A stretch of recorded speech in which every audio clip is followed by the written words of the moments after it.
Michael, it was always going to be tough tonight against the champions from last year, of course, but again, the result, 4-1, disappointing. Yeah, well, 4-1's 4-1, isn't it? Doesn't matter which way you're looking at it. So, I know you can take some positives out of the second half. I think we tried to turn the game around, got ourselves a goal.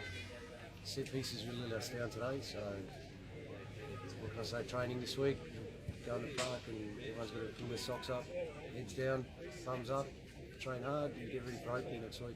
You made reference to the second half. Similar sort of story against Hume. Once we went behind, we really got back into the game and really sort of started to play the type of football that has been characteristic of us in the past.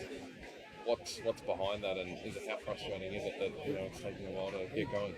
It is very frustrating. I mean, the whole season's been a little bit. We haven't played too bad and we've lost games, so it's something that's creeping in, which isn't a good habit. As I said, performance-wise, we haven't been too bad. I've been out looking from the sidelines injured, so I can see it from afar. And it's just a matter of the boys believing, myself included, I'm part of it. So just us believing in what we're about and getting back to the ways of true Pasco Vale. Nice and aggressive, nice and in people's faces. And I think we showed that in the second half, even though we lost the second half as well 2-1. So, as I said, you take the positives from the second half and just move forward and look to the next game and the remainder of the season. On a personal note, how's the recovery injury going? Yeah, not too bad now. It's just a matter of getting fully fit. My back's good now, so I just have to keep myself on the park for the rest of the season. I mean, that's my focus. I feel I'm a big part of the team because they lack a little bit of leadership, which I think I bring to the table. So it's a matter of staying on the park and keeping my back nice and free, which I've had a lot of problems with in the past. And it's a matter of managing that well. And as I said, training as much as I can and playing in the remainder of the games and left in the season. We're out of the FFA Cup now, obviously with the midweek loss to Richmond.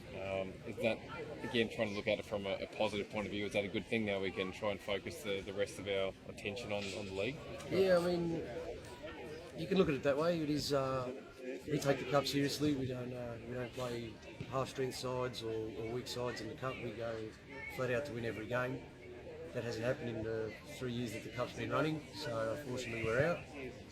But it does give us a focus on the season. I mean, now we don't have to worry about any games coming up midweek or on our weekends off. We can just concentrate on getting a full squad together for every league game, which I think is an integral part of any successful team in this league. Again, we don't want to look at excuses, but had 3 games in 6 days. Now there's a 10-day break before Oakley.